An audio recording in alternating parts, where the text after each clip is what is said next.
À leur naissance, certains enfants naissent avec une malformation dépistée ou pas à l'échographie.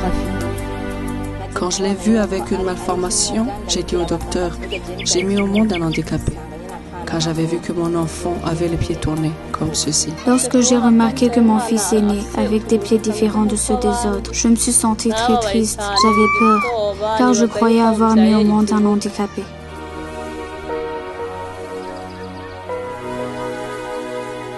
Certaines anomalies sont banales, d'autres plus graves.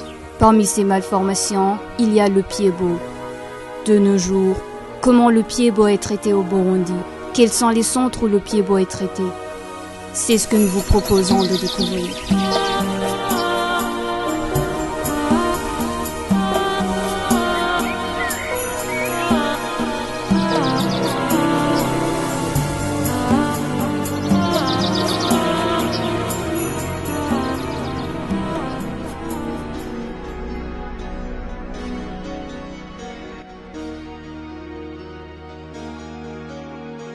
Le pied-bot tourne le pied vers l'intérieur, ce qui rend la marche difficile ou impossible.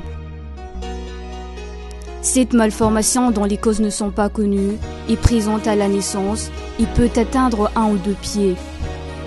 Comme son origine est jusqu'à aujourd'hui inconnue, on ne peut par conséquent rien faire pour l'éviter et il n'y a même pas de vaccin pour le prévenir.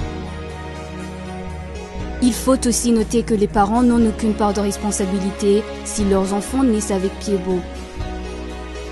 Toutefois, le pied-bot peut bien se traiter et guérir si on se fait traiter très tôt, de préférence avant l'âge de 2 ans. Donc l'intérêt d'apporter un enfant à bas âge là au centre de prise en charge des pieds-bot, le premier avantage est que l'enfant est encore trop jeune avec des muscles et des articulations très souples. Et puis, il bénéficie le programme de cure de prise en charge des enfants qui naissent avec la malformation congénitale type pied-bot avant l'âge de 2 ans.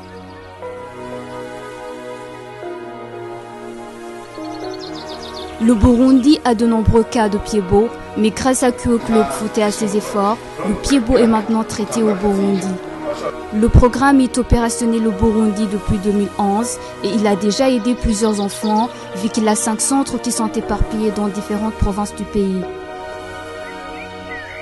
Les centres de santé en rapport avec le pied-bot sont gratuits vu que tous ces centres sont équipés en matériel et ont des staffs qui sont formés selon la méthode Ponseti, l'unique préconisée par le programme de pied-bot du Burundi. Quand un enfant se présente à la clinique, ses parents sont d'abord reçus par l'assistante sociale de Kuo Club Foot qui les oriente vers le staff soignant pour le diagnostic et le traitement. L'assistante sociale qui m'a accueillie la première fois m'a rassurée en me disant « Il a les pieds beaux, mais il guérira. Ne te décourage pas, ça prendra un temps. Tu devras revenir souvent à la clinique, mais il guérira. »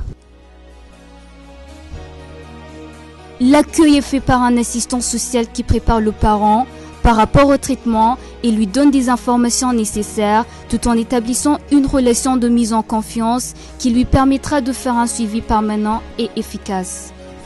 Kuo Club Foot utilise la méthode de Ponseti. Il existe de nombreuses façons de traiter le pied-bot, mais Kuo Club Foot utilise uniquement la méthode Ponseti à travers tous ses programmes. Cette méthode s'est avérée efficace dans la plupart des cas et il est important que les parents sachent que tous les traitements ne sont pas les meilleurs. La méthode Ponseti utilise un diagnostic fait sur base du score de Pirani qui consiste en une manipulation du pied pour voir le score qui pourra ensuite déterminer les différentes étapes du traitement. Après l'accueil, le parent est orienté vers un physiothérapeute pour un diagnostic qui déterminera le traitement à faire. Ce diagnostic est fait sur base de ce qu'on appelle score de Pirani. Après le diagnostic, vient le plâtrage. Celui-ci est la première étape du traitement après le score. Le plâtrage doit être fait par 2 personnes, l'une qui maintient le pied dans la bonne position, l'autre qui roule le plâtre sur le pied de l'enfant, tout en utilisant la méthode Ponseti qui préconise de mettre le plâtre à partir des orteils jusqu'au niveau supérieur de la cuisse. L'enfant devra porter ce plâtre pendant 1 semaine avant de le changer. À chaque fois que l'enfant revient à la clinique, Après le premier plâtrage et l'accueil habituel de l'assistance sociale, suivra l'étape de l'ablation du plâtre afin de permettre une évaluation par la scorodopyranie et qui par la suite se fait suivre par une autre séance de plâtrage qui durera encore une semaine et ainsi de suite jusqu'à ce que le physiothérapeute estime que la phase de ténotomie est nécessaire pour continuer le traitement. Après une série de plâtrages, la plupart des enfants, 90%, subissent une petite opération appelée ténotomie qui consiste à libérer le tendon d'Achille. Après la ténotomie, l'enfant devra garder le plâtre pendant 3 semaines et non une semaine comme il le faisait avant. L'ablation du plâtre ténotomie montre que le pied est en train de bien se positionner et le pied beau disparaît progressivement. C'est à ce moment-là que le port d'attelle est nécessaire pour maintenir la correction déjà faite. Les premières attelles se portent nuit et jour pendant 3 mois et après il y a une évaluation toujours par le scorodopyranie. Après les 3 mois, l'enfant devra revenir pour contrôler les changements d'attelle et les attelles qu'il porte pour la deuxième fois, il devra les porter seulement pendant la nuit, tandis que pendant la journée, il essaie de marcher. Au fur et à mesure que l'enfant grandit, il revient à la clinique selon les rendez-vous fixés avec le physiothérapeute pour contrôler les changements d'attelle jusqu'à ce qu'il soit considéré comme complètement guéri. Ceci se fait souvent à l'âge de 4 à 5 ans. Je suis très contente. Je pensais qu'il ne pourrait pas marcher vu l'handicap qu'il avait. Voir mon enfant guéri me rend vraiment heureuse.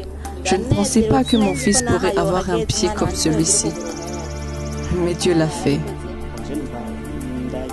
Je suis vraiment heureux quand je vois le pied qu'il a aujourd'hui comparé à celui qu'il avait avant. D'ailleurs, je raconte souvent aux gens que pour mon fils, avoir le pied beau c'est fini. Et qu'il peut me jouer plus tard dans l'équipe de Manchester parce que son pied sera très normal. Au Burundi, il y a 5 centres où l'on peut orienter un enfant qui a le pied beau. L'Institut Saint-Kizito à Bujumbura, ISK, le Centre national d'appareillage et de réadaptation Sénar à Gitega, l'hôpital de Mivo à Ngozi, le Centre des handicapés Saint-Bernard à Makamba, ainsi que le Centre des handicapés Saint-Jean-Bosco à Muyinga. Le programme Pied Beau du Burundi est exécuté grâce au partenariat établi entre le réseau des centres des personnes handicapées du Burundi, RCPHP, et QA International.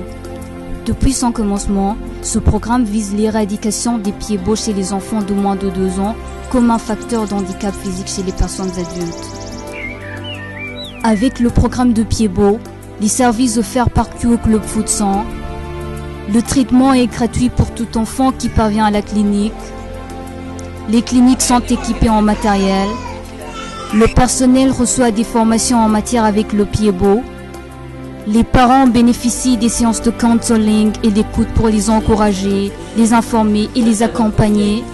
Les visites à domicile sont faites pour un suivi efficace.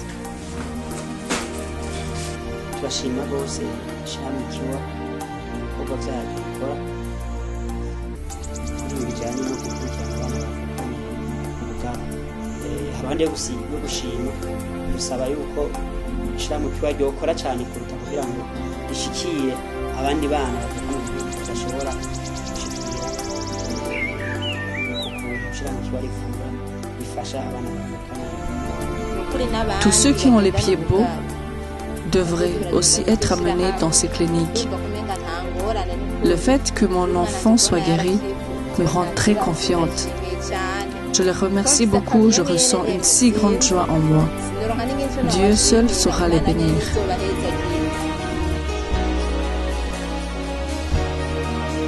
Le pied beau est une malformation qui peut être guérie chez l'enfant si elle est traitée avant ses 2 ans. Ça nous concerne tous.